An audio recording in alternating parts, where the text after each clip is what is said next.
Hi, this is Jason Cascarino. Welcome to the Lessons in Adolescence podcast, a production of the Remaking Middle School Initiative.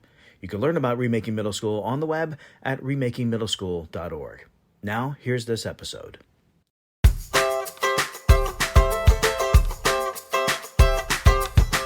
Hello and welcome to the Lessons in Adolescence podcast, where we explore the many facets that impact young adolescents in the middle school years, from the adverse to the awkward to the awesome. I'm your host, Jason Cascarino. Today we have part one of my conversation with David Strahan and Madison White, co-authors of the recently released book, Teaching Well with Adolescent Learners. David is Distinguished Professor Emeritus at Western Carolina University, having spent 50 years in education, largely focused on the development and preparation of teachers entering middle grades classrooms. Madison is a secondary English teacher in North Carolina. With a heavy use of narrative examples, their book attempts to bring together the research base in adolescent development and effective teaching in the middle grades, a combination that highlights how essential it is that teachers and students continuously build relationships of trust to foster positive social and academic development. We describe trust as a kind of a threshold. I like that word threshold because until the teacher finds a way to create a learning community in the classroom and create that threshold, it's difficult for some students to engage.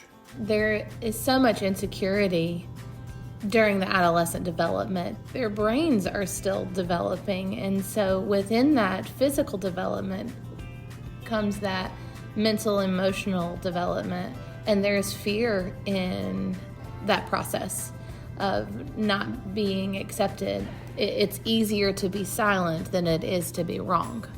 So creating an environment and letting students know and humans know that that's where the growth happens, is when you do take that step and you make the mistake. Then we can correct the mistake. But you have to let them know that they're going to be loved through the mistake. Here in part one of our conversation, David, Madison, and I talk about how their book came about and how the current fragmented state of teacher education and preparation was a prime motivator for writing it, the ways in which the book brings together the latest research on adolescent learning and development, and narratives that showcase teacher practice in their own voice, and why and how building a foundation of trusting relationships becomes a thriving environment of teaching and learning. Then in part two of our conversation, we will talk about strategies for better linking academic and social learning, the importance of self-worth and efficacy, and how showcases of learning can bolster those assets, approaches to engage the current Generation Z adolescents, plus the need for teachers to be responsive in their teaching, the current social, political challenges in doing that, and what we can learn from that to better the teaching and learning process going forward. Part two will be released next week. Now, here's part one of my conversation with David Strahan and Madison White. David, Madison, welcome to the podcast. It's a delight to have you here with me. Well, thanks for inviting us. Yeah, it is an honor to be here. An important bridge, I would say, that we in education and the youth serving fields attempt to build routinely is one that connects research and practice. Now, the research around adolescent development has gone through, or maybe is still going through, a bit of a resurgence in the last, say, decade or so, which is why I'm eager to talk with the both of you about a new book that you co-authored with your colleague Janine Jones that looks to make the science of learning and development for adolescents accessible, practical, and usable in the practice of teaching and learning in schools. So we'll get into that in a bit, but before we do that, let's get to know you. David, let me start with you. You are now Distinguished Professor Emeritus at Western Carolina University. Your research and your expertise and your teaching has centered on middle grades education. And if I may be so bold, you've been at this for a rather long time. So I would love to hear you say a bit about why this particular field has been such a big part of your life's work. I have been at this for a while. I've retired recently after what I calculate to be at least 50 years in education with a paycheck. And then before that, I pretty much grew up with it because Both of my parents were educators. Actually, my grandmother was an educator. Later, both of my sisters became educators. I guess, you can say it's just kind of in my background, but when I was in college, I was an English major, and I took the courses I needed to get certified. I did my student teaching, and I liked it, but I would have to say that I wasn't enthralled by it. And I wasn't sure whether I wanted to go into education or maybe become an English professor. So I went right straight into graduate school, which worked out well for me because one of the first courses I took was a graduate level reading into content areas course. And one of the things they asked us to do was a practicum, which of course makes sense. And this practicum was to go into a high school and work with some students who didn't read too well. And that changed my career path because at an intellectual level, I'm sure I understood that there were high school students that didn't read too well. But to sit across the table from these fascinating students and get to know them a little bit, it just baffled me that they didn't read too well, quite frankly. Because clearly they were thoughtful, really talented folks. And then not only did they not read too well, as we got to know each other better, it was really clear that they really didn't like school very well at all. So these two mysteries, I have to say, they really intrigued me. And so I shifted focus. I became a reading specialist. And of course, as a reading specialist, most of my students were students who didn't like school too well. So I learned a lot there. And first, the power of collaboration, because thank goodness I had really good mentors who would take me in. And we tried a lot of things. And we formed this partnership that we called the Communication Center, which is where I worked with the language arts teachers and some of the social studies teachers. So we learned to do these one-on-one individual measures. We learned to give reading tests. I mean, I think I had a handle on that. But what I found was that students might take a reading test and score very, very poorly. But then if they found something they liked to read, they could read pretty well. So it's like, it's not all about skill. Now, we can teach skill, but it's not all about skill. So you put this notion of what a lot of people call skill and will together. But if the will's not there, the methods just don't matter that much. Madison, you are a secondary English teacher in the Rowan-Salisbury school system, which is situated in a part of North Carolina between Charlotte and Greensboro. Tell us a bit about your journey to the classroom. As a child, I grew up making worksheets for my grandmother that lived with us, and she was a child in the 30s, and in order to help her family, dropped out of school in the 4th grade, and so she could sign her name and read just a couple things, but other than that, she was very limited, and so I used to think that I was going to teach her to read and write.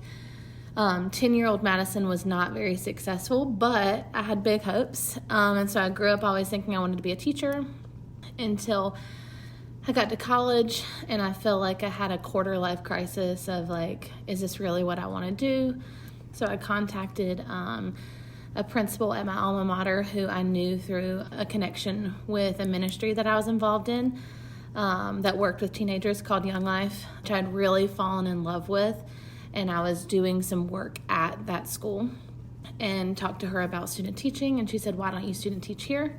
Long story short, I ended up student teaching at my old high school and fell in love with it. I mean, it was within the first 48 hours, I knew that I couldn't not teach. There was something about getting to work with teenagers they're such a vulnerable population, and getting to see their eyes light up when you find out a hobby that they're interested in and making that connection. And then their eyes light up when they make the connection based on the content. And I knew that from then on, I would want to work with teenagers in some way, some capacity. So that was in the fall of 2017 after I graduated college. And I've been teaching ever since. And some days it feels like I've been teaching for a couple weeks. Other days it feels like I've been teaching for a lifetime. Last year I was awarded Teacher of the Year for my school, which was a huge honor and very humbling. I remember being completely shocked. I'm on a leadership team. I've been able to earn my master's while also teaching. One thing about education that I love is that it's ever-changing, and I love learning. But most importantly, I love working with students. Let's talk about the book. It is hot off the presses. I have my own copyright here. It has a copyright year of 2023, and we're recording this in the middle of February of 2023, so hard to get more recent than that. The book is titled Teaching Well with Adolescent Learners, Responding to Developmental Changes in Middle School and High School. It's co-published by Routledge and the Association for Middle Level Education, AMLE. And people can purchase the book at AMLE's website at amle.org. I believe it's on Amazon as well. As I mentioned at the top, the book is designed to take the science of learning and development for adolescents and make it real for school settings. And I trust you would say that there's a great deal of relevance in here for out-of-school time learning and youth development programming as well. Before we get into the content of the book, David, if you could just talk briefly about how this book came about and how you and your colleagues put it together, and perhaps importantly, why this book came about. Was there something you were witnessing in the field that you felt needed greater attention? This book was a long journey because Janine and I started working together, in the early 90s. Janine had a student teacher from UNC Greensboro, and I was fortunate to supervise that student teacher. So I got to see Janine in action in her classroom. Janine's just an absolute dynamo. And then one of the challenges we identified years ago was that teacher education is so incredibly fragmented. And I think elements of teacher education are really good. I mean, we've learned a lot about that. But our students typically come in and they take these courses before they do their internships. And so one of those courses is almost always educational psychology. Another course is almost always something to do with adolescent development. Those are great courses. But when they get into their methods courses, then the focus kind of shifts. So the courses are very specific to certain aspects of teaching, but it's difficult for beginning teachers to put it all together. The more we talked about this, the more we thought, well, maybe that should be the focus of the book, is to try to get at how really good teachers learn to put all those pieces together. And we knew that to do that well, we were going to have some really good, fresh insight. And so Janine said, well, I know this young teacher who just finished our program, and she is absolutely fantastic. And she writes really, really well. So we said, well, maybe she'd help us out. So as we started to draft outlines, we extended the invitation to Madison, and thank you, Madison, for saying yes, because, Janine and I have been doing this a long time. However, neither one of us is in the classroom every day. So we didn't want to have just another book that was, no offense, just entirely written on a college campus. Yeah, I want to probe on that because, Madison, the way the book is structured, it lays out the research and the science, as I said, but there is a heavy teacher voice in this by design. Just tell me about the intentionality of the structure of the book and the approach you all use to capture both the research and the teacher voices. With the really any profession, but really specifically the profession of teaching and or education, reflection is necessary. And oftentimes I feel like I gain a lot as an educator when I'm able to see other people in action and go and see other teachers doing what I want to do or what I do on a daily basis, but with other students, kind of taking yourself out of your classroom to go see. And another way that I grow is reflecting. But oftentimes we know, and right now, being able to leave your classroom to go into someone else's classroom is very challenging. Whether, you can do that during your planning period or you want to take a whole day to go see someone, that is very hard. Teachers are some of our strongest resources, if not the strongest resource. And so to remove that from the classroom is detrimental to our students. So this book allows almost for you to step inside someone else's classroom without leaving your classroom, whether it's a narrative or a vignette, fictional or a true story that is pieced together from experiences in the classroom. those narratives allow you to go and see on a figurative basis. I mean, for years, research on teaching has emphasized reflection. And studies of good teachers have really shown how important it is to take time to think about what's happening, first of all, think about who your students are, and then get a sense, kind of looking back and looking ahead at the same time. I mean, reflection in action, reflection on action. But it's hard to do that when you're rushed. And I find in talking with teachers that a lot of the good reflection happens maybe in the drive home, or maybe teachers gather a little bit with friends and family in the evening and talk about teaching. And one thing I've noticed as a faculty spouse, because my wife was a teacher for her whole career, so narrative has the added power of adding time. And so, I love to write. That's been a joy for me across my career. But I find that I think of new things and have new insights when I'm writing. So writing is often a way of understanding, making sense of things. So in our courses, Janine and I encourage narratives. And so again, when we were thinking, well, what might bring this book to life? We thought, well, let's invite some narratives. And one of the things those narratives show is the joy, but also the challenge. I mean, it's the problem solving.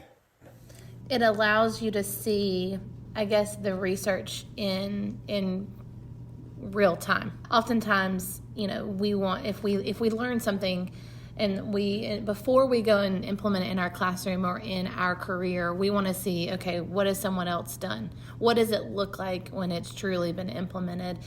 If we say that this is research, then what does that look like in my classroom? And sometimes that fear of I don't know how it's going to turn out prevents people from actually taking action. But if you are able to see, okay, someone else has done this and this was the result, good or bad, I am more confident in being able to execute that on my own. Let's get into the details here. David, a lot of the research on adolescent development, particularly early adolescence, so the parameters here vary a bit, but usually on this podcast, we've said we're talking about kids ages 10 to 15, plus or minus. There's a lot in the research that talks about how the social environment young people are nestled in is one of the primary drivers of learning and development. It may be the primary driver.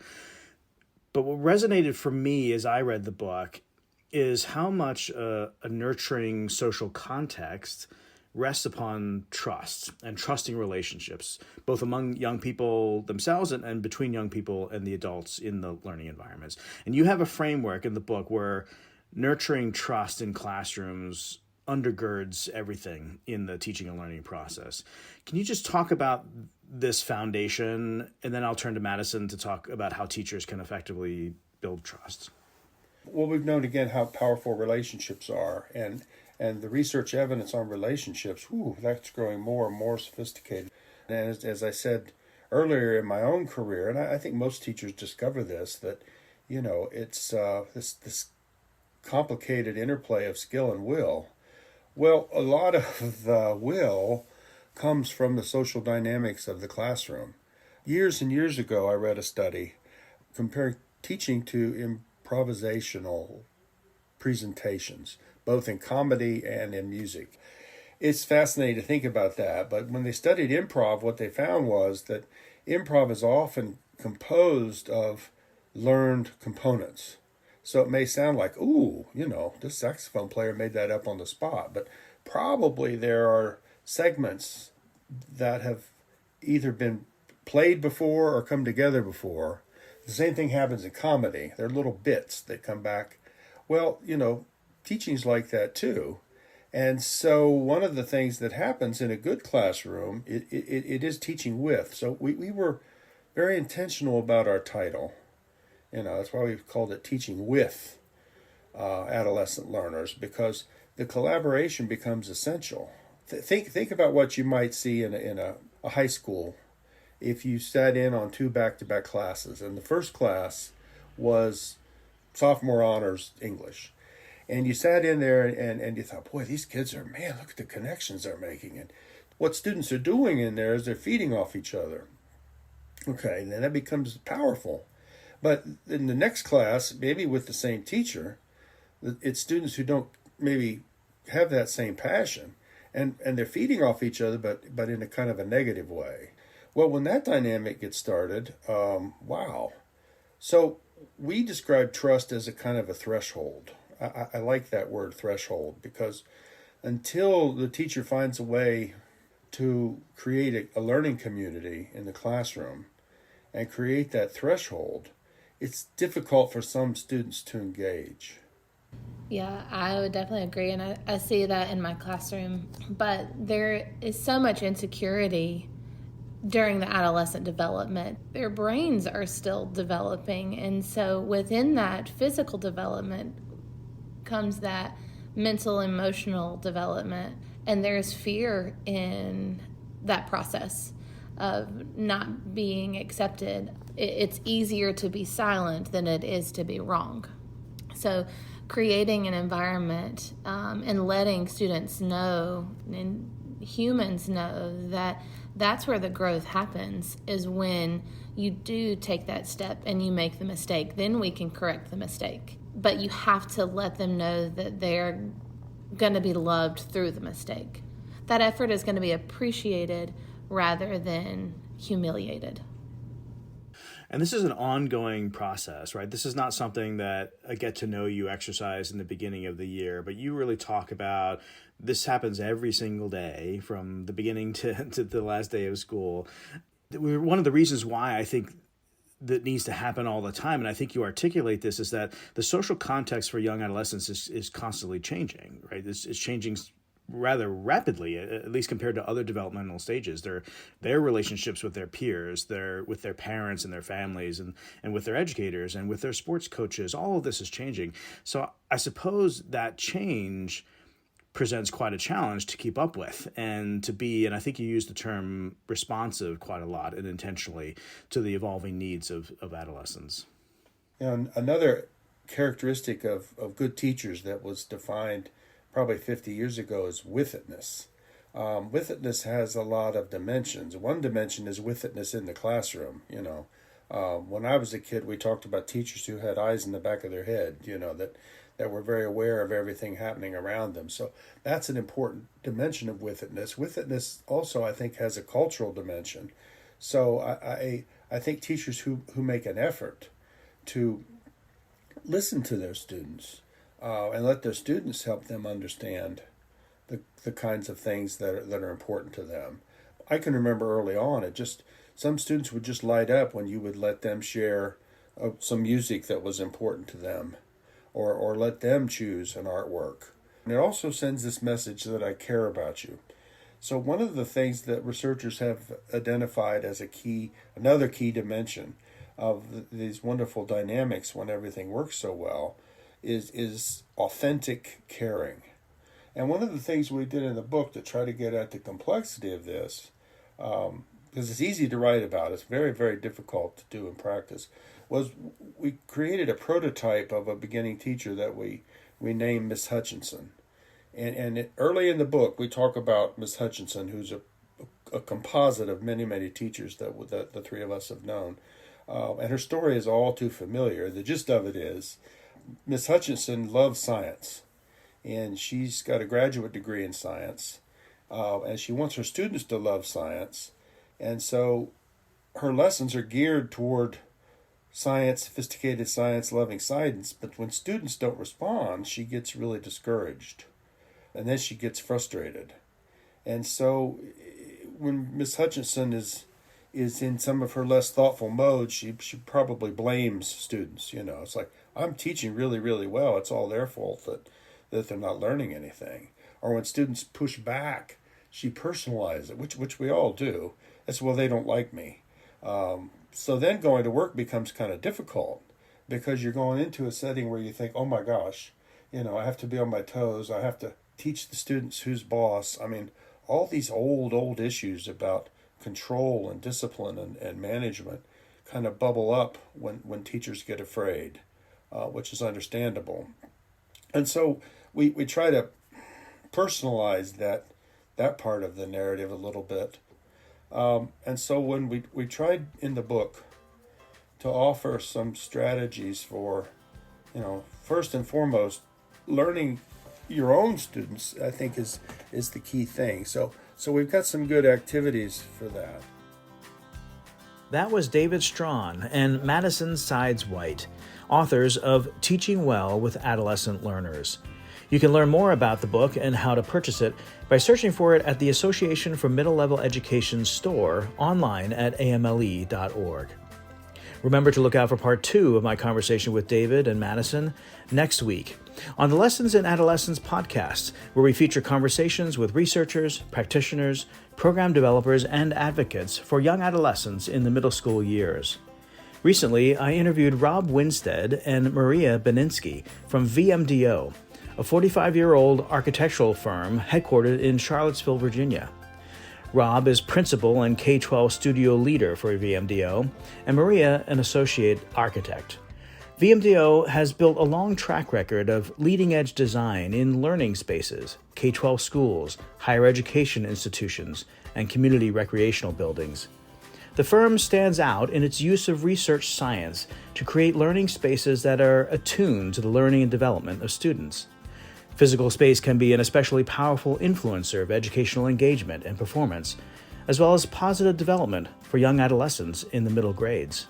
I think another thing that we're trying to do, again, in this time when students are trying to find themselves, is really put learning on display and create opportunities for exposure to career pathways, to learning opportunities, right? In a lot of schools, you've got corridors and you've got classrooms, and there's a door in between, and there might be a little skinny piece of glass where you can peek in there. But we're really trying to put learning on display and create opportunities for students to discover things that they may not know or understand. So, opening up that music classroom so students can see all those cool instruments that are there, or that STEM or robotics space where students might discover, wow, that looks really interesting. I might want to explore that opportunity. You can listen to both parts of my conversation with Rob and Maria wherever you find your podcasts. Thanks for joining the Lessons in Adolescence podcast, a production of Remaking Middle School, an initiative that seeks to transform the learning and development experience for young adolescents in the middle school years. Remaking Middle School brings together good educational practice in school and out of school with the latest developmental science. You can learn about Remaking Middle School or find more resources about the topics of this podcast on the web at remakingmiddleschool.org. Or learn more about the founding partner organizations, the University of Virginia's Youth-Nex Center on the web at education.virginia.edu/youth-nex, or on Twitter at youth_nex, and the Association for Middle Level Education on the web at amle.org or on Twitter at AMLE. The Lessons in Adolescence podcast is produced by Abby Gillespie and me, Jason Cascarino, editing by Paige Waterhouse. You can listen to or download each episode at the Remaking Middle School website, on Apple Podcasts, Google, Spotify, or wherever you find your podcasts. Thanks for listening.